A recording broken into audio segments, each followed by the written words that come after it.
Hola Lucía, buenos días, ¿cómo estás? Rodri, hola, bien, bien, ¿tú qué tal? Bueno, bien, yo bastante bien. Estaba pensando eh, en cómo nos había ido en el evento pasado. Estábamos haciendo unas proyecciones sobre que nos estarían empezando a ver como tres o cuatro personas más, pero entonces estoy bastante satisfecho porque hemos superado todas las expectativas. Tenemos una audiencia mucho más grande de la que creía que íbamos a tener.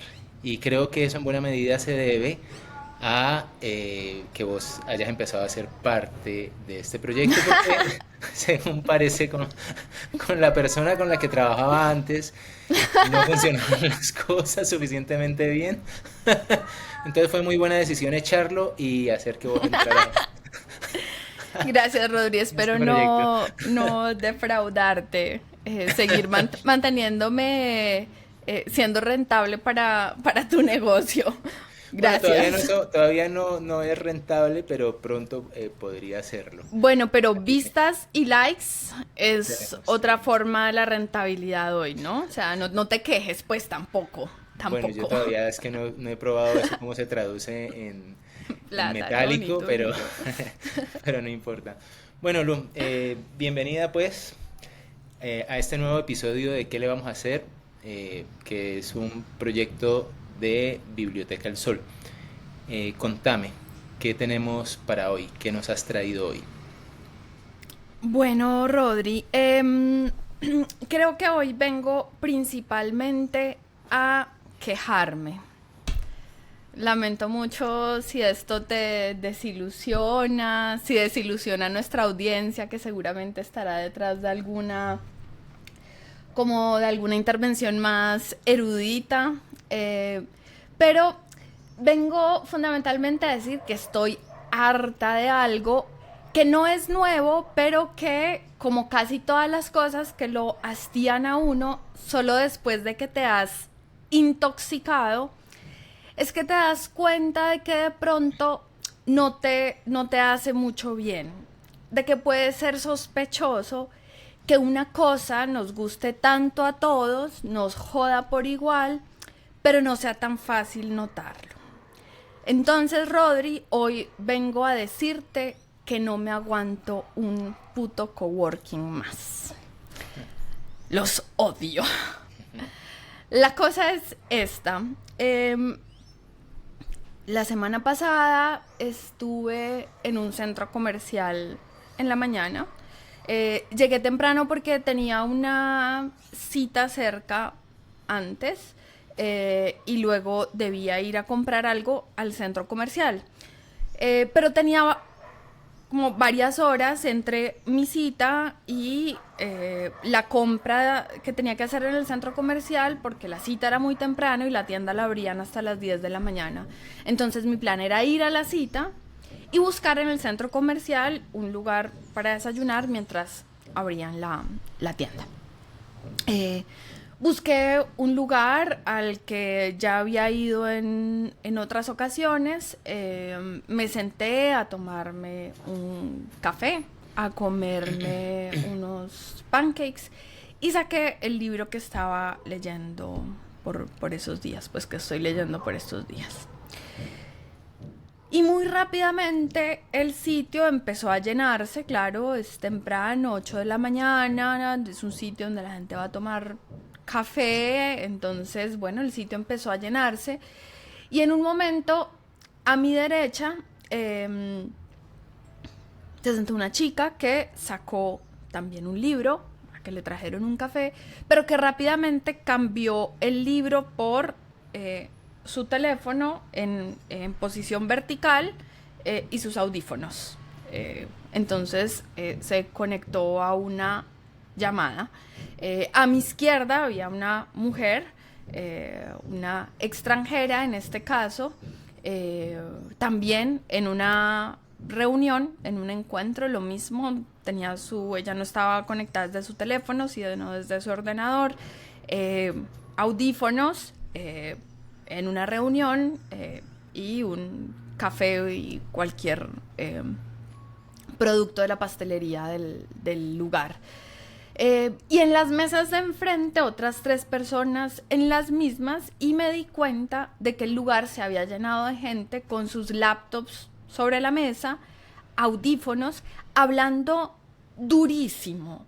Porque claro, asumen que seguramente todo el mundo está haciendo lo mismo que ellos, con sus audífonos canceladores de sonido para que nadie interrumpa a nadie.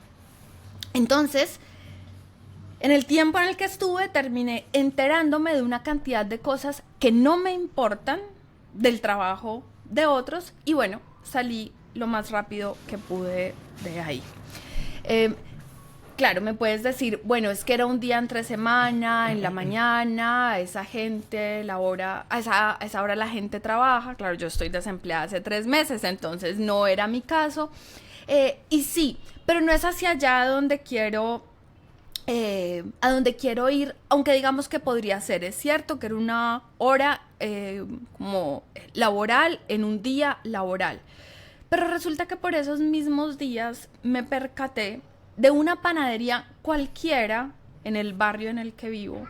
Un lugar, Rodrigo, donde venden buñuelos, empanadas, crema de avena, y que tenía un letrero que decía panadería y coworking. Bueno, ¿qué es esto? Claro. Coworking significa básicamente una mesa y wifi a cambio de que consumas. Claro, yo vivo en un barrio que está sufriendo la crisis de la gentrificación, entonces las cigarrerías, las panaderías, los chuzos tienen que adaptarse a las necesidades de los nómadas digitales, seguramente. Pero lo que pasa es que no son solo los cafés y no son solo las panaderías, sino que he visto sucumbir ante esta distorsión parques, museos, centros culturales, gimnasios, en fin. El coworking, Rodri, que no me refiero en este caso a estas oficinas adaptadas con facilidades que los trabajadores necesitamos, y que con la precarización del trabajo los empleadores están dispuestos a tercerizar, porque esto sí que existe, como oficinas adaptadas en lugares donde no funciona la operación de la empresa, pero que los empleadores pagan para reducir gastos, ¿no? O que si tú tienes un contrato como independiente, haces freelance, pues ahí ya como todos unos edificios que son coworking, entonces son oficinas en las que tienes experiencias, ¿no? Tienes lugares donde descansar, tienes lugares donde puedes jugar con otros, tienes tu puesto de trabajo, tienes un café. Bueno, no estoy hablando de ese tipo de coworking, sino me refiero más a la idea de que el trabajo puede estar en todas partes, ¿no? El coworking, como la idea de que el trabajo puede estar con uno en todas partes, puede ir con uno a cualquier lugar, y que una mesa con wifi basta para hacer del sitio que sea un lugar óptimo para tu trabajo. Entonces, ese coworking se ha colado por todas las rendijas posibles y no parece incomodarnos demasiado que los lugares en los que antes buscábamos encontrarnos, hablar con otros, mirarnos, leer, jugar, no hacer nada o sentirnos parte de algo más que nuestro trabajo, sentirnos parte de una comunidad, ahora están acomodándose para que también allí podamos producir. No sé si viste, Rodri, esta semana, o bueno, yo no sé si esta semana se hizo viral. A ver, a mí alguien me lo envió esta semana, un video de Cristian Castro, en el que Cristian Castro, ¿sabes quién es, no? El cantante. Sí. Que recordamos por temas como Azul, por ser el hijo de Verónica Castro, pero que además tiene una carrera musical interesantísima porque tiene una banda de metal, es un tipo como que sabe mucho de música y que tiene una filosofía de vida maravillosa, aparentemente, porque lo están entrevistando, y el periodista que lo entrevista le dice, bueno, Cristian Castro llega a su casa y ¿qué hace? Y él, bueno, ya, además imagínatelo, ya mayor, ya no es el Cristian Castro hace 25 años, entonces es un tipo que se ve mayor, pero sigue conservando su pelo Su look juvenil. desteñido, sí, su look juvenil. Responde, bueno, yo llego a la casa y no hago nada. Y el periodista le insiste, pero bueno, ¿qué es no hacer nada, no? Te sientas en tu sofá, ves una serie, no, no hago nada, nada. No hago nada, pero ¿qué es la nada de Cristian Castro? Le pregunta el periodista y él dice, la nada es la nada, no hago nada. Una persona llega a mi casa, yo le digo, mira, te sientas ahí y no vas a hacer nada. Y no hacemos nada y pasamos horas sin hacer nada. Bueno, estos lugares en los que en algún momento pudimos tener la ilusión de no hacer nada, son lugares que poco a poco se han ido transformando, impulsados además, y esto es lo que más macabro me parece, como por una suerte de política pública que además refrenda ese tipo de transformaciones en lugares en los que siempre haya algo para hacer, y ese algo para hacer que siempre está a disposición es el producir, el trabajar, el evaluar, medir, diseñar, proyectar y todas las palabras que le quepan al diccionario de la precarización laboral, del freelance, del trabajador independiente. Y eso me resulta a mí un panorama pues desesperanzador, desolador y no sé, una crisis tan, no sé, tan peligrosa como las crisis ambientales, ¿no?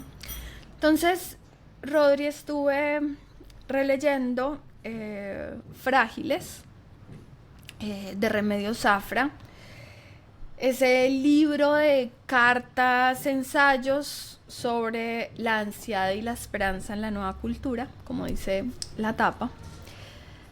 Y retomé algunas ideas que ella expone para acompañar estos pensamientos que he compartido contigo y esta frustración que me genera la ubicuidad del trabajo.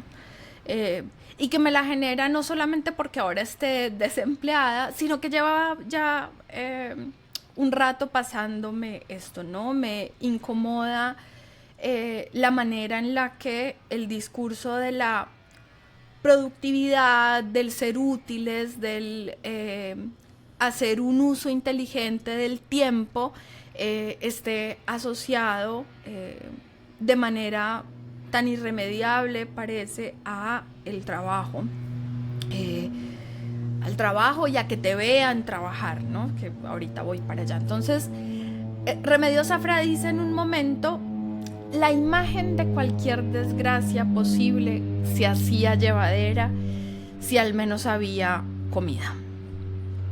Entonces, claro, es que cualquier trabajo de mierda se puede convertir en una imagen deseable, apetecible, si tienes un pan de chocolate al lado y un café con la espuma perfecta. No importa lo que estés haciendo, si tu ordenador se ve muy bien y tú te ves muy bien junto a tu ordenador al lado de un café con la espuma perfecta y un pan de chocolate crocante con el hojaldre perfecto, no importa qué estás haciendo, ya inmediatamente tu experiencia está dignificada, ¿no?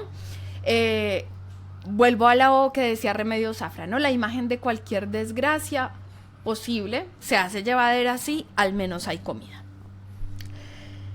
Y claro, es que ¿qué vas a subir en Instagram? ¿Cuál es la historia que vas a compartir? ¿Cuál es la imagen que vas a publicar si trabajas en una oficina a la que no le entra la luz natural, en la que te tomas un café de greca asqueroso y en la que tu puesto de trabajo se ve pálido y tan gris que parece sucio todo el tiempo? Eso no es instagrameable, como se dice ahora. como decimos ahora porque no es que a mí no me pase nada de esto, no es que yo no lo haya hecho, como mencioné al principio, porque me he intoxicado con este mismo veneno, es que lo digo, y tampoco quiere decir que vaya a dejar de hacerlo, ¿no? No es pues no quiero sonar como una señora que está diciendo, ay, antes todo era mejor, todo lo nuevo no sirve, todo lo bueno es malo. No, no, no, no. Pero me parece más honesto que reconociendo que yo también puedo sucumbir a eso, igual puedo decir que me parece deleznable. Entonces, claro, eso no lo puedes subir a Instagram o se ve inmundo, o si lo subes es porque lo vas a hacer de eso un meme, ¿no? Pero el cafecito, el arbolito, el pancito, las maticas, las luces cálidas, la mesa de madera, el pocillo de cerámica, rápidamente te van a reforzar la idea de que la vida del otro es una desgracia y de que la tuya, bueno, está un poco mejor, porque todas esas apéndices que nada tienen que ver con tu trabajo te hacen pensar que no solo estás mejor, sino que además eres mejor. Porque claro, hay una superioridad moral que se pule en ese performance de la vida, trabajo, como llama Remedios Zafra. Con esta moda, me parece, haces tu propia vitrina para que otros te vean. Los que están igual que tú, en el mismo lugar, o sea, los otros que, como hace unos días, estaban sentados en el mismo café. Ah, bueno, y no te dije algo que es importante para redondear la idea del principio. Es que esto es cierto, esa escena del café de la que te conté, esa anécdota, es cierto que pasó un día entre semana, pero volví a ese mismo lugar el domingo porque iba al centro comercial a ver una película. Y volví a ese mismo lugar el domingo a tomarme un café y a comerme también, que será un pan de chocolate, lo que sea. Y el domingo la escena era igual, nada había cambiado, todas las mesas estaban ocupadas por ordenadores, todas las mesas estaban ocupadas por teléfonos, como en unas basecitas, ¿sabes? Como parecidas a esto que ahora venden para poner. Yo acá tengo una foto de mi papá, no la uso para poner el teléfono, pero unas basecitas que ahora venden para que mientras tú tienes tu pantalla puedas también tener ubicado de manera vertical el teléfono, y este era el paisaje. Entonces no es como, claro, entiéndelo, era un día entre semana, no, es que puede pasar cualquier día, puede pasar un festivo, puede pasar el 25 de diciembre, el 1 de enero, qué es lo que estamos mostrando, ¿no? Entonces, con esta moda me parece que haces tu propia vitrina para que otros te vean. Esos otros que te ven son los mismos que están contigo en ese lugar. Son los que no te conocen, pero pueden verte y reconocerte como alguien que en cualquier lugar está dispuesto a trabajar. O sea, yo aquí te estoy hablando de una cantidad de gente que no conozco, que nunca había visto en la vida y que me han dado para pensar no solo en esto que te estoy diciendo, sino, ay, cómo son de productivos, cómo están haciendo de cosas importantes un domingo, mientras que yo estoy viniendo a tragarme un pan de chocolate, un capuchino lleno de grasa, porque no lo tomo con leche deslactosada, y luego me voy a ir a sentar 2 horas a verme la película de la Fórmula 1. ¿Qué estoy haciendo con mi vida? ¿Por qué no estoy haciendo lo mismo que ellos? ¿Por qué no estoy siendo igual de productiva? Pero además, esa otra vitrina es también a través de la que te ven con los que estás en la otra, con los que te encuentras en la pantalla, ¿no? Y entonces pensaba, Rodri, en los fondos de pantalla de Meet y Teams, que yo no sé si los has usado alguna vez, y yo no sé si esta aplicación por la que hacemos esto lo tiene, pero los fondos de pantalla lo que hacen es que te cambian el fondo que tienes, o sea, en este caso mi fondo o tu fondo, que bueno, que muestra las paredes sucias, el sofá lleno de pelos del gato, el polvo en los cuadros que no limpias, lo que sea, todo La cama todo sin eso. tender. Ay, se alcanza a ver, Rodri. No, No, no, no. porque yo tengo. No, no en este Bueno, caso. sí. Porque es que justo la tengo En la muchos cama. casos sí. Bueno, exacto. Entonces lo que hace es que te reemplaza ese fondo por unos fondos que son lugares desde los cuales nunca trabajaríamos, ¿verdad? Son como cabañas en lugares en los que cae la nieve, no sé, esto será Alaska o alguna cabaña en las montañas canadienses, no tengo ni idea.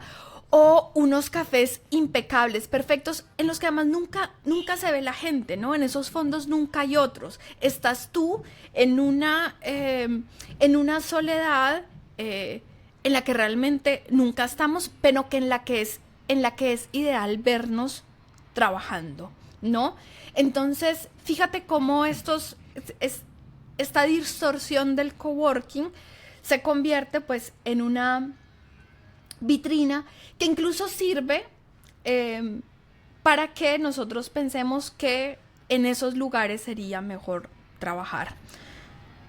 Que preferimos no trabajar en nuestra casa porque interrumpimos a las personas con las que vivimos, porque nos levantamos de la cama, nos bañamos y vamos inmediatamente a ponernos enfrente de la compu, pero como igual no podemos salir, como igual ir a cualquier café a consumir algo te vale, pues ponemos ese fondo de pantalla para hacernos creer que estamos en otro lugar que no podemos pagar, pero que nos hace más llevadera el espacio de trabajo, ¿no?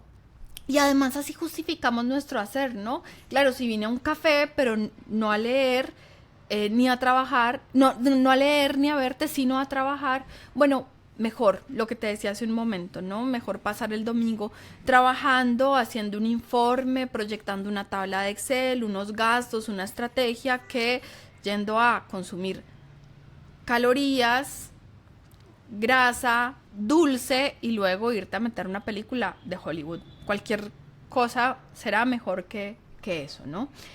O, claro, qué bueno que quedé de verme contigo para caminar un rato en el parque, pero antes voy a aprovechar esta banquita de concreto y esta mesita de concreto que la alcaldía me puso para mandar una cosita que no alcancé o terminar este correíto que se me olvidó, pero que voy a aprovechar. Entonces ya la caminada no puede ser ligera porque llevo la compu y tengo además wifi gratis en el parque porque es lo que necesitamos para estar bien.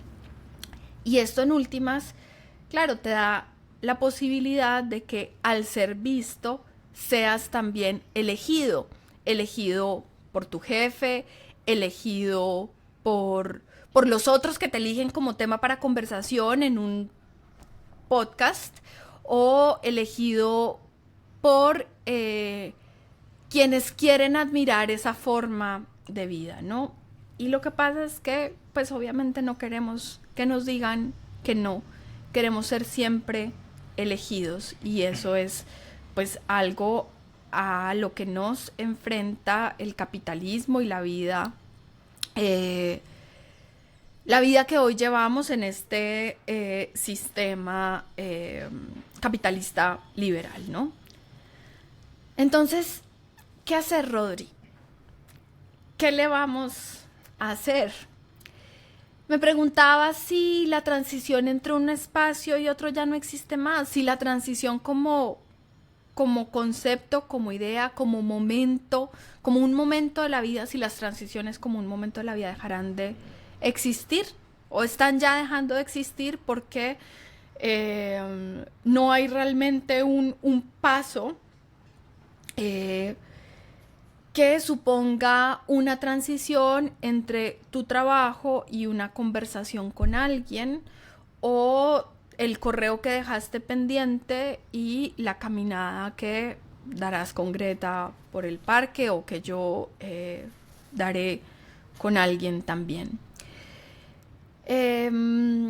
¿Qué se compensa con esa escenificación del trabajo? A mí lo que me preocupa realmente es esto, ¿qué es lo que estamos compensando, ¿no? ¿Qué es lo que no estamos viendo? ¿Cuál es la compensación que esto nos está dando para levantarnos cada día y hacer lo mismo? O, a pesar de verlo, como es mi caso, y seguir haciendo, pues seguir usando el café, el parque, la biblioteca, el museo, el gimnasio como un lugar en el que yo puedo prolongar esa, esa idea de que estoy trabajando y estoy siendo productivo. Yo quisiera que eso no me distrajera de mi condición real como trabajadora y que tampoco me distrajera de que quiero y creo en una vida que se define cada vez menos por lo que hago con mi condición de trabajadora. También en algún momento de ese libro, Remedios Zafra retoma un diálogo con alguien y dice que esa persona, esa mujer, además le dice, si no trabajara como trabajo, ¿qué diría la gente de mí? Eh, y, y pensaba lo desalentador que es que, salvo con muy pocas personas, lo único que podamos decir de otros sea lo que vemos que esos otros hacen con su tiempo en función de producir, ser elegidos y ser vistos. Bueno, concluyo con eso, Rodri, y también Remedios Zafra escribe que hay luz política en lo que busca compartir conciencia. Eh, no sé si somos más pensando este asunto, esta otra forma de la crisis de la humanidad. De pronto en esa conciencia compartida hay una luz política que nos depare un porvenir. Eso, Rodri, son mis pensamientos y mis quejas de la semana. Muy bien, muy bien. Lu, pues, no, pues el que le caiga el guante que se lo chante, ¿no? Ya, pero ¿qué más? No es nada Y después, personal, ¿no? No hay nombres revelados. Hubiera podido revelar nombres, pero me abstuve. no, pues lo pienso y lo digo porque finalmente conozco una cantidad de personas, incluyéndome, que vamos a tener que empezar a reflexionar mucho después de este monólogo. y y por mi parte, bueno, yo hace poquito me compré un computador muy liviano, por primera vez tengo un computador de esos como los que vos seguramente estuviste observando ahí en esos cafés en los que te sentaste y, y bueno, estaba muy contento llevándomelo a los cafés y tal para ponerme a trabajar y a terminar el correo electrónico que no había terminado de enviar, aprovechando el wifi gratis de la panadería X. Pero ahora lo voy a pensar, me lo voy a pensar mucho, creo que perdí la inversión porque finalmente este computador que compré era para eso, Claro, es precisamente. que es Me para hubiera eso, comprado es uno que... de mesa, creo que son más baratos todavía, pero bueno, me compré este computador ultra liviano, pero nada, con esto Pero acabas claro, es que es de para eso y desbaratar todas mis ilusiones. por eso te digo, es que no es personal, es que yo lo hago también, o sea, esto nos pasa a todos, no lo digo porque yo crea que no lo voy a volver a hacer para nada, lo voy a hacer ahorita, o sea, cuelgo esta conversación contigo y voy a ir a hacerlo al café que queda aquí al lado de mi casa. Ya. Eh, pero bueno, lo que te decía, tal vez compartimos esa conciencia y hay luz política ahí. Pues mira, de todas formas te lo agradezco mucho porque sí había un malestar en mí desde hace mucho, probablemente desde hace unos 20 años, eh, pero que no lograba denunciar de una manera clara y tenía que ver con esta sensación de aparentemente estar uno escogiendo sus dinámicas de trabajo y al final darte cuenta de que el trabajo ha terminado por filtrarse a todos los rincones de la propia vida, ¿no? Terminas trabajando o en la panadería o en el café o en la esquina con el celular o el domingo a las 12 de la medianoche terminando de enviar un informe, básicamente porque pues escogiste esta dinámica en donde aparentemente estás eh, decidiendo sobre tu tiempo, pero termina uno estando esclavo de esta Sí, dinámica sí. que acabas de describir, pues de una manera tan clara y tan lúcida. Muchísimas gracias. Rodri, cuéntame tú ahora. Bueno, Lu, mira, en algún momento cuando empezaste tu exposición, eh, me dije, ve, a Lucía le incomoda mucho el contacto con las demás personas, pero bueno, luego en el desarrollo comprendí que no, que no era eso exactamente. Pero eso lo quiero dejar ahí en remojo, porque luego va a volver a aparecer en lo que quiero, en lo que quiero yo decir. Eh, Wow. Quería partir por una pregunta, Lu, y es si recordás un viaje, uno, probablemente dos, pero uno que haya resultado muy feliz, que te haya representado mucha felicidad en la vida. Haber ido a algún lugar, al río, al mar, a un país lejano, a un país cercano. ¿Recordás un viaje en específico? Decís como, uy, Bueno, en este lugar hubo algo especial. sí, sí, podría pensar en alguno. Ya bueno, pero decís, ¿dónde? Ah, Para te que... cuento, ya, ya Sí, pues no, pues decís, es que no, no esto sabía es... que, a ver, que no sabía si luego desarrollabas algo más con la pregunta, Bueno, es sí, más eso. adelante, pero me interesa saber también, pues, No, a mira, dónde fuiste feliz?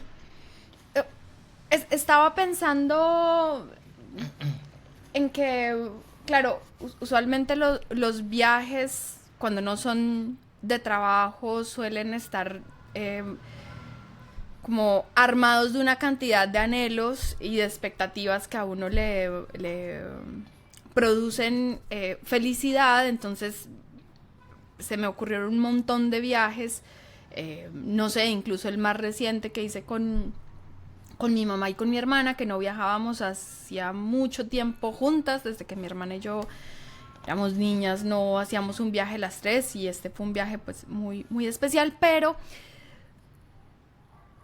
realmente los que recordé fueron los viajes que hacía en el colegio, viajes que me daban mucha alegría, porque claro, cuando era una niña o una adolescente, viajar sin los papás, viajar con los amigos, con las amigas, en estas excursiones que se hacían en el colegio, pues me representaba un escenario completamente nuevo, excitante, eh, desconocido, y en ese sentido una forma también yo de estar y de presentarme en el mundo, pues que no es la misma que uno ejecuta cuando va en un viaje familiar, que igual te puede dar mucha alegría. Entonces sí recuerdo la excursión que hice en quinto grado a Villa de Leyva, que además uno la esperaba durante toda la primaria, ¿no? Yo no hice la excursión de 11 porque, bueno, por fortuna ya me había rehabilitado de las ganas de pasear con la gente con la que estudiaba, pero sí esa ilusión se mantuvo durante muchos años, durante toda la primaria, y se hablaba con frecuencia de la excursión de quinto, ¿no? La excursión de quinto que fue a Villa de Leyva y fueron, qué sé yo, 2 noches en las que igual estábamos acompañados de profesores y tal. Yo no tenía ninguna expectativa pues de hacer nada ilegal o fuera de la norma. Para mí sencillamente era como la ilusión de la excursión, del viaje, ¿no? De sentirme extraña en otro sitio. Eso. Ujú, ujú. Bueno, muy bien. Te estaba preguntando esto porque hace unos días apenas me dio por abrir un libro que abro cada tanto, eh, que se lee muy lentamente, no hallo la manera de que se pudiera leer de un solo tirón, es este, se llama El libro del desasosiego de Pessoa, y me encontré con estas líneas. Lu dice, la idea de viajar me da náuseas, ya vi todo lo que nunca había visto, ya vi todo lo que todavía no vi. El tedio de lo constante nuevo, el tedio de lo constantemente nuevo, el tedio de descubrir bajo la falsa diferencia de las cosas y de las ideas, la perenne identidad de todo, la semejanza absoluta entre la mezquita, el templo y la iglesia, la igualdad de la cabaña y el castillo, el mismo cuerpo estructural entre ser rey vestido y salvaje desnudo, la eterna concordancia de la vida consigo misma, la inmovilidad de todo lo que vive, solo de moverse. Bueno, aquí Pessoa lo que me fue transmitiendo fue esta mm, sensación desagradable del movimiento, básicamente. Dice, tengo de la vida una náusea vaga y el movimiento me la acentúa. Me di cuenta entonces, Lu, empecé a recordar que había transitado por varias páginas en distintos autores, en donde de una u otra manera transmitían también eh, esta descreencia sobre los beneficios del viaje y del movimiento, ¿no? Y más bien un llamado a la quietud y a veces casi incluso, como decía aquí mismo Pessoa, una náusea, a un rechazo absoluto a ir de un lugar al otro y una preferencia a quedarse en un punto, en un único punto, ¿no? Eh, Continúa acá Pessoa, dice, a menudo me ha sucedido querer atravesar el río. Estos 10 minutos desde el Terreiro do Paso hasta Casillas. Y casi siempre tuve como una timidez de tanta gente, de mí mismo y de mi intención. Y de mi intención.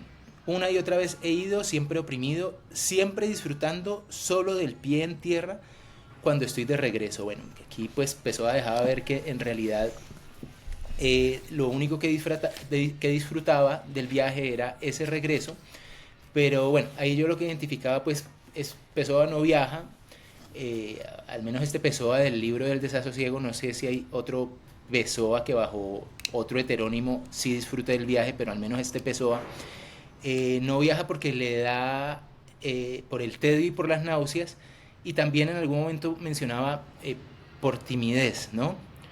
Yo creo identificarme un poco con él en la medida en que también a veces siento timidez de encontrar y de sentirme más bien abrumado por estos lugares distintos o lugares atestados de gente nueva, etcétera. De ahí, Lu, pensé entonces, creo en un no viajero mucho más antiguo, al que alguna vez llegué también por casualidad, no es que lo haya leído con detenimiento, sino que me lo encontré en un libro de recopilación de poemas de todas las épocas, y me estoy refiriendo a Chuang Tze, que es un poeta y o filósofo chino, me parece recordar, según leí en Wikipedia, como del siglo VI aproximadamente antes de Cristo. Y hay un pasaje en donde él habla de Lao Tse, que es su antecesor en esta corriente que llaman el taoísmo, si no estoy recordando mal, lo que pasa es que, a ver, toda esta información es nueva para mí, pero sí recordaba mucho este pasaje, Lu, en donde un maestro le pregunta a Lao Tse, un maestro que se llama U Cheng Tse, bueno, encontraba que Tse significa maestro, o sea, el maestro U Cheng le preguntaba al maestro Lao que por qué viajaba, ¿no? Y Lao Tse le respondía que él viajaba porque en los viajes podía presenciar los cambios, ¿no? Los cambios y las transformaciones, podía contemplar los cambios y las transformaciones. Eh, sí, decía, por la contemplación de la variedad y de los cambios, ¿no? Y le respondía el maestro Hu Cheng, le decía, o Wu Cheng, le decía, los que se toman trabajos sin cuento para viajar ni siquiera piensan que el arte de ver los cambios es también el arte de quedarse inmóvil. Esto deja pensando mucho a Lao Tse, que luego, después, cuando se empieza a ser maduro y empieza a entender de qué se trataba el asunto, dejó de viajar. Entonces, Uchen lo visita después y le reconfirma, le dice en cuanto al verdadero viajero, le dice Uchen a Lao Tse, le dice, sus viajes no lo llevan de una parte de la creación y luego a otra. No los llevan a una parte de la creación y luego a otra. Sus ojos no miran un objeto y después otro. Todo lo ve junto. A esto es a lo que llamo contemplación. Bueno, aquí nuevamente pues Chuan Tse empezaba también, o bueno, no empezaba porque es que esto lo leí desde mucho más antes, pero me empezaba a mí como a reafirmar esta condición o reafirmarme más bien en esta posición que tengo yo también de resistirme a viajar, ¿no? Y decía, claro, o sea, finalmente una de las propiedades de la quietud, de mantenerse en el lugar, es que también se puede contemplar los estados intrínsecos y el movimiento interior, ¿no? Que es, según este Chuang Tse, el movimiento que verdaderamente importa, o la contemplación que verdaderamente importa, ¿no? La contemplación de los movimientos en la misma quietud. Y hace poco también, es que estoy trayendo estos diferentes referentes porque en últimas lo que quiero terminar demostrando es que todas estas personas dan un argumento distinto al por qué no viajar, ¿no? Al por qué permanecer en un solo lugar. Y me encontré con una carta de Séneca y un libro muy bello que se llama Cartas a Lucilio, que bueno, son creo muchísimas cartas. Yo tengo esta selección, voy a mostrarla por aquí también, que la súper recomiendo. Se llama Cartas de un estoico. Bueno, son una serie de cartas que él escribe a un amigo suyo, creo que más joven que él. Esta es la carta número 28, por si a alguien le interesa ir a buscarla y leerla. Entonces, Séneca ahí de lo que habla es de un viajero que quiere disipar la tristeza con los viajes, ¿no? Habla sobre todo desde el viajero triste, y sobre todo su argumentación va a favor de cómo los viajes finalmente no curarían la tristeza de nadie. Y dice, después de viajar, ¿por qué no se disipa la tristeza? Él dice, es el alma entonces lo que debes cambiar, no el clima, ¿no? Bueno, le habla a un posible viajero que después de haber ido de un lugar a otro sigue conservando su tristeza, no logra disipar su malestar, ¿no? Los vicios irán detrás de ti, dice, a donde quiera que vayas. Luego cita a Sócrates, que decía, ¿por qué te asombras de que los viajes de nada te sirvan si te llevas siempre a ti mismo? ¿No? También dice, cuando estás mal, con el movimiento mismo te dañas, lo que haces es importunar a un enfermo, ¿no? Entonces el argumento de Séneca es, finalmente los viajes no van a disipar nunca ningún malestar ni ninguna tristeza, básicamente porque te llevarás tu estado de ánimo a cualquier lugar que vayas, ¿no?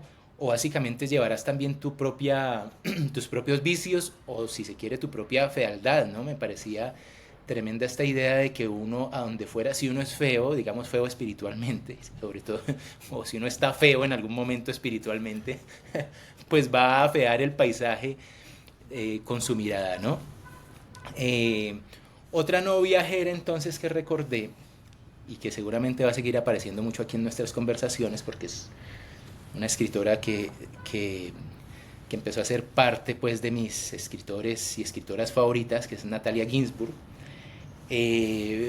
También recordé un ensayo de ella que ese ensayo se llama, ya te digo, lo tengo por aquí, se llama Viajeros Torpes, y está en un libro de ensayos que es Las tareas de casa y otros ensayos. Dice así, un fragmentito de su ensayo, dice, existen personas que saben viajar, otras que no saben. Existen personas para las que cualquier pequeño viaje o perspectiva de viaje supone aprensión y cansancio, una empresa agotadora. Para otras es un acto simple como sonarse la nariz. Eso no quiere decir que las personas que no saben viajar no encuentren en esos escasos viajes un sutil placer. Bueno, Ginsburg aquí va hablando de no viajeros que aún viajando permanecen en su sitio. Entonces más adelante hay un párrafo muy bello que dice lo siguiente, dice, cuando llegan a la ciudad extranjera, los viajeros torpes se refugian en un hotel. Bueno, aquí yo me sentía muy identificado y me lograba ver en muchas experiencias en diferentes ciudades, muchas veces muy bellas, pero en las cuales yo prefería este comportamiento que ella está describiendo aquí. Se refugian allí, y el hotel no representa para ellos un lugar desde el que moverse y visitar la ciudad, sino un auténtico refugio en el que esconderse y resguardarse como ratones o gatos que se ocultan bajo un sofá. Para ellos la habitación de hotel no es una simple habitación de hotel, provisional y sin interés, sino una verdadera morada, tranquilizadora y hostil a un mismo tiempo, protectora y repugnante. Es como el regazo de una madrastra en la que no encuentran ningún cariño, pero en el que igualmente buscan la única calidez que puede ofrecerles la vida. Pasan allí mucho tiempo porque les cuesta separarse. Miran con atención y horror como si se tratara del punto más hondo de un abismo. Los patios del hotel, tétricos y húmedos como pozos, por donde serpentean negras escaleras de hierro y canalones negros. Saben muy bien que más allá de esos patios está la bella ciudad llena de avenidas, de árboles, de museos y de teatros. La ciudad que otros en su lugar correrían a visitar sin perder ni un solo instante. Lo saben y sin embargo no consiguen separarse de la tétrica contemplación de aquellos canalones. Bueno, eso en cuanto a Ginsburg, ¿no? En este caso pues es una viajera que sí viaja, pero que aún después de viajar como que se resiste todavía al movimiento. Y luego, Lucía, encontré a otra autora, o más bien recordé a otra autora que en un pasaje, Lu, también mencionaba esta aversión al movimiento. Esa autora es Lucía también, Lucía Martínez, o sea, vos misma. Si recordás aquí en este libro, que se llama Separar las cosas del piso, que entre otras cosas tiene ya su segunda edición en circulación. Bueno, en ese libro, Lu, hay un ensayo, si recordás bien, que se llama Los confines, y bueno, que habla como casi todo el libro de las fronteras, de los límites y de lo, diría yo, como distintos imaginarios sobre esas fronteras y esos límites y sobre distintos tipos de relación con esos límites. Y dice en algún momento, Lu, dice, cuando estudié antropología era popular entre los compañeros hacer viajes por América del Sur. Me parecía una fantasía sobre la libertad y la emancipación. La aprendieron la aprendieron quizá con diarios de motocicleta. Yo vi la película también, pero me fijé sobre todo en Gael García Bernal. No me provocó nunca emprender una travesía así. A los 20 ya sabía que era proclive a la comodidad, que prefería evitar las interacciones con otros viajeros.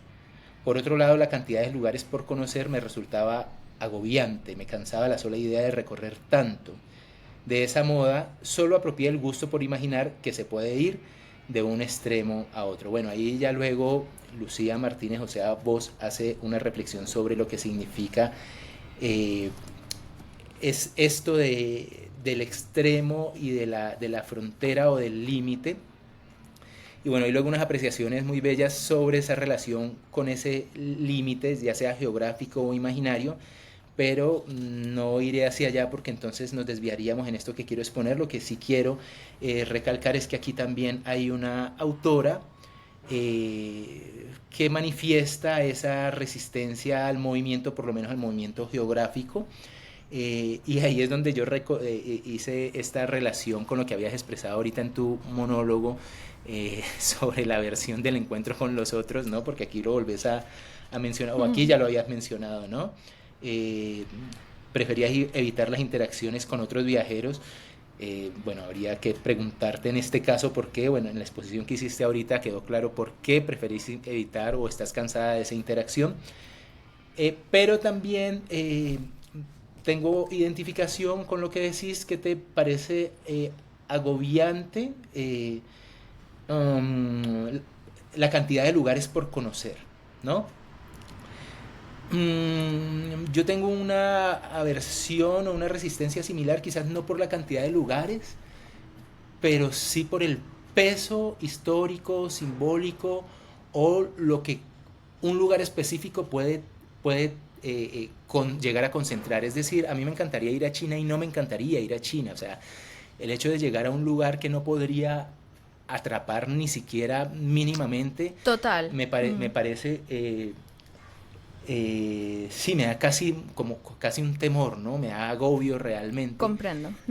Bueno, me parece una lástima, pero sí es como esta sensación de uno como un miserable ser humano no tener la capacidad de abarcar algo que está desbordado de sus propios límites, a propósito de los límites. Lu, hay un último viajero, no viajero, que quería yo traer a cuento, y está aquí en esta carta, mira, es la carta del carro del Claro, tarot claro. de Marsella. Hay una interpretación posible de este viajero conquistador.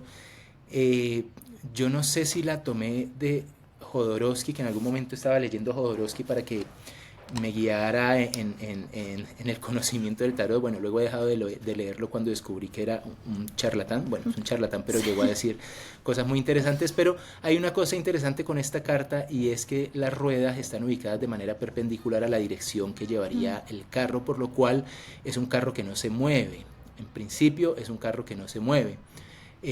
Sin embargo, pensándolo mejor, si es un carro y es un viajero o un conquistador que está enraizado en la tierra, finalmente sí está viajando en su quietud y está viajando con el movimiento de ese otro cuerpo sobre el cual se encuentra enraizado, que es la tierra misma, ¿no? Entonces me parecía bello pensar en esta idea de un viajero que, aunque se queda quieto, viaja, porque ya estar en este mundo es ir viajando, primero en su movimiento de rotación, luego en su movimiento de traslación, y suponiendo que también está trasladándose alrededor del Sol, que también va a una velocidad importante, ¿no? Entonces, de alguna manera, quedarse quieto, como decía Chuang Tse, también es viajar.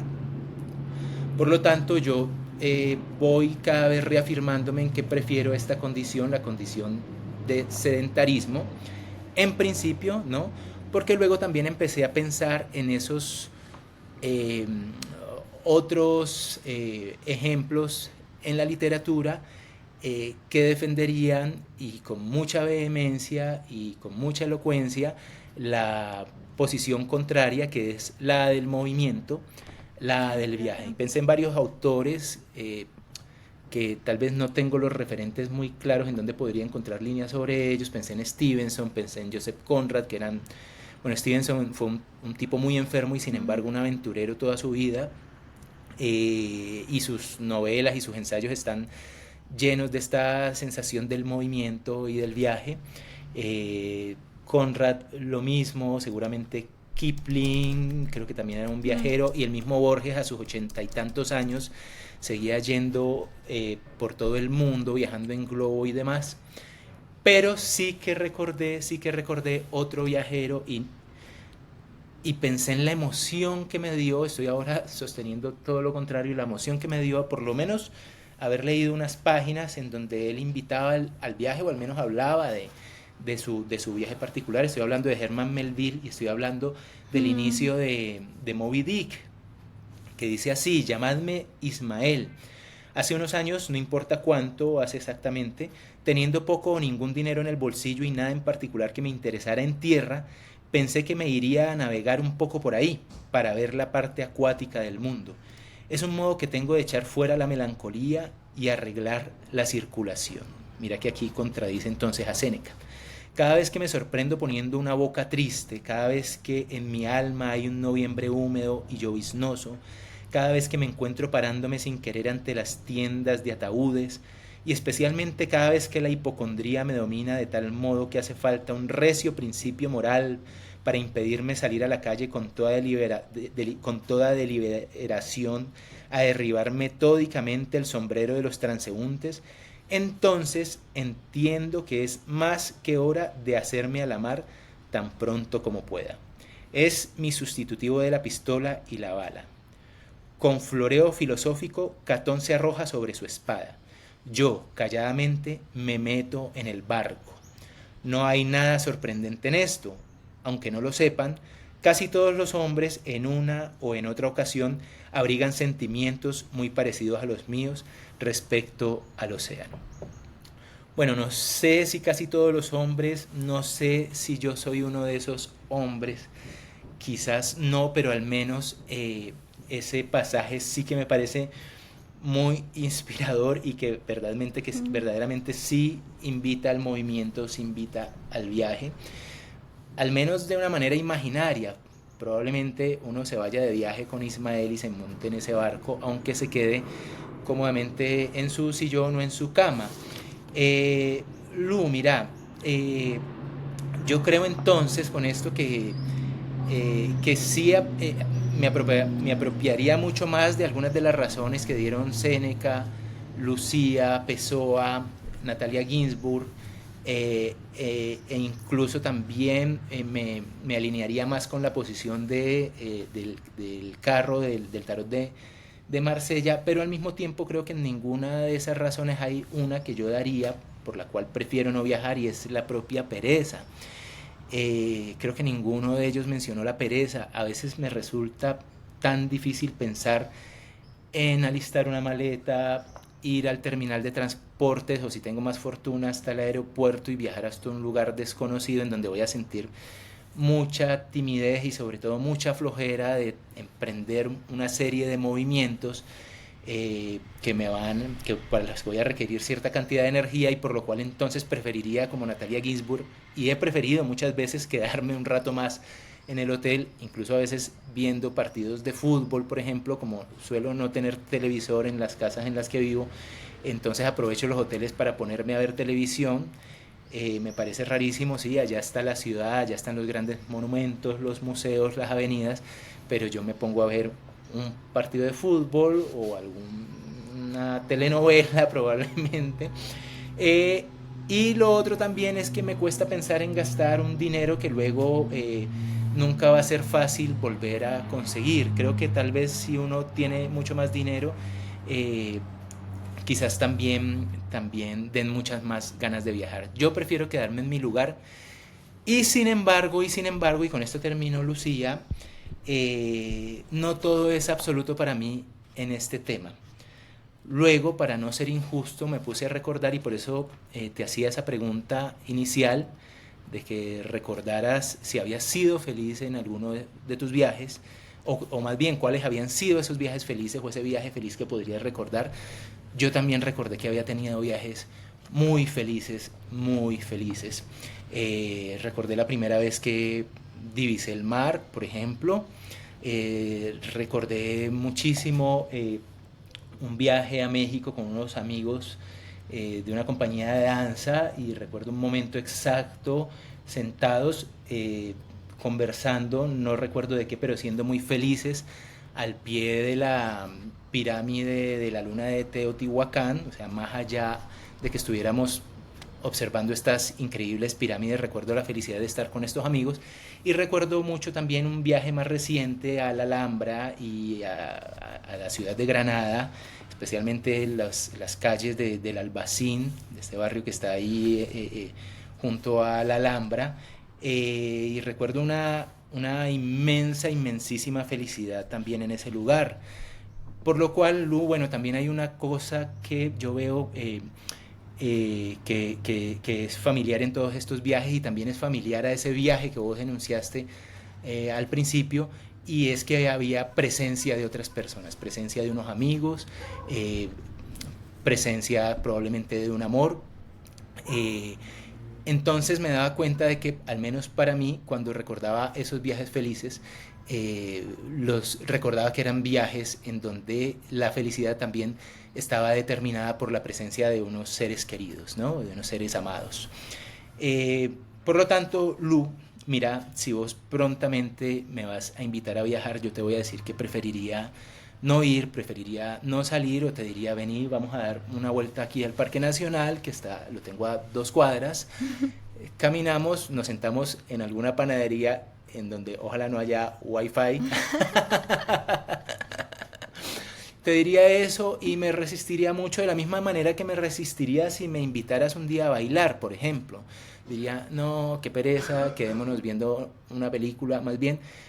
Pero de antemano te voy a decir que por favor me insistas un poco más y un poquito más, para al final terminar yendo a bailar, en donde al final luego también termino siendo feliz, aunque crea que no voy a ser feliz. Pero sobre todo, insistime mucho para que vayamos de viaje, que a pesar de toda esta resistencia y a pesar de todos estos argumentos que tengo para no viajar, ¿no? A saber, el hastío, la timidez, la incomodidad de las otras personas, la abrumadora sensación que me puede generar los espacios inmensos,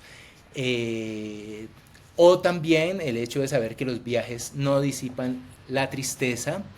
A pesar de todo eso, por favor, insistí, como te digo, una y otra vez, para que vayamos a ese lugar medianamente conocido o completamente desconocido, donde de seguro acabaré por vivir alguna felicidad memorable y que con el tiempo, por supuesto, empezará a ser muy importante entre mis recuerdos. Eso es lo que yo tenía para decir hoy, Lucía, a propósito del viaje. A propósito del viaje, y pensaba, Rodri, en el... No, la gente que nos escucha, todos nuestros oyentes, no saben que tú y yo no nos ponemos de acuerdo sobre lo que vamos a hablar, pero ha pasado que hay alguna coincidencia entre lo que tú tienes para contar y yo tengo para contar, ¿no? Y pensaba que el viaje y la posibilidad de viajar y llevar nuestro trabajo al viaje podría tener algo que ver con lo que yo hablé, pero sobre todo también lo que dice sobre el encuentro con otros, ¿no? Que no tengo ningún problema de verme con otros, depende de quiénes sean esos otros. Muy bien, muy bien. Afortunadamente. Pero bueno, te digo que además esto de que la gente no sabe que nos ponemos de acuerdo es porque cuando te escuchaba hablar del viaje, pensaba en las crónicas de viajes, ¿no? Pensaba en los viajeros famosos, en los piratas, en los conquistadores, en los excursionistas, en qué los lleva a desacomodarse tanto, ¿no? Pues porque creo que la incomodidad la reconocemos y eso tiene que ver tal vez con la pereza.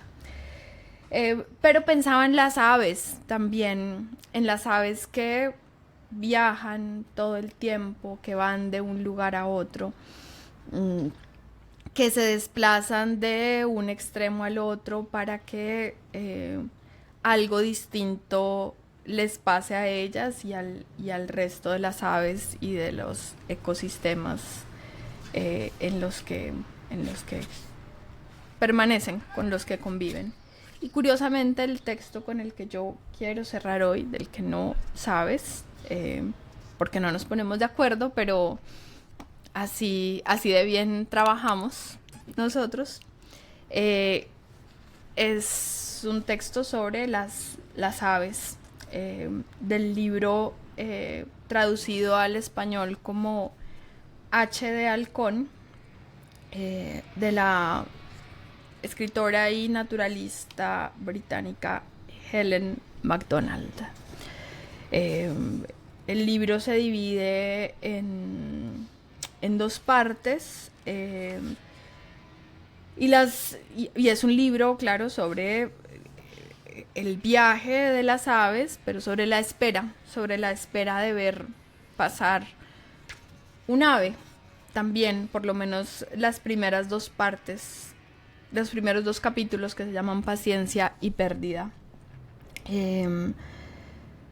Entonces esto para decir que algo hay de común entre la paciencia de esperar un ave, la quietud del no viajar, el movimiento que se produce cuando se está quieto. Y lo mismo con la quietud o la resistencia a no producir tanto, a trabajar menos, tal vez, en los espacios en los que podemos también mantener cierta quietud y cierto arraigo. Entonces, este fragmento dice así: me senté cansada y contenta. Los Azores se habían marchado, el cielo estaba vacío. Pasó el tiempo. La longitud de onda de la luz a mi alrededor se acortó. El día se iba construyendo. Un gavilán, ligero como un juguete de madera de balsa y papel maché, pasó como un rayo a la altura de mi rodilla, planeando sobre unas zarzas y luego perdiéndose entre los árboles. Lo miré alejarse, ensimismada en rememoraciones. Este recuerdo era incandescente, irresistible. El aire olía a resina de pino y al vinagre alquitranado de las hormigas rojas de la madera. Mis dedos de niña aferraban la cadena de plástico de unos prismáticos de Alemania Oriental que colgaban pesados de mi cuello. Me aburría. Tenía 9 años. Papá estaba de pie a mi lado. Buscábamos gavilanes. Anidaban cerca y esa tarde de julio esperábamos el tipo de avistamiento que a menudo nos ofrecían. Un emerger como de submarino entre las copas de los pinos al alejarse, un atisbo de ojo amarillo, un pecho barrado contra las agujas de pino en movimiento o una rápida silueta recortada contra el cielo de Surrey. Durante un rato había sido emocionante contemplar la lobreguez entre los árboles y las regiones oscuras teñidas de naranja sangre, donde las sombras y el sol dibujan un pavimento de fantasía entre los pinos. Pero cuando tienes 9 años, no se te da bien esperar. Yo golpeaba la base de la valla con mis botas de goma. Me movía y distraía. Suspiré. Me colgué de la valla agarrándola con los dedos. Y entonces mi padre me miró, entre exasperado y divertido, y me explicó una cosa. Me explicó la paciencia. Dijo que lo más importante de todo lo que tenía que recordar era lo siguiente: que cuando tenía muchas ganas de ver algo, en ocasiones lo que tenías que hacer era quedarte muy quieta en el mismo sitio, recordar lo mucho que querías verlo y tener paciencia.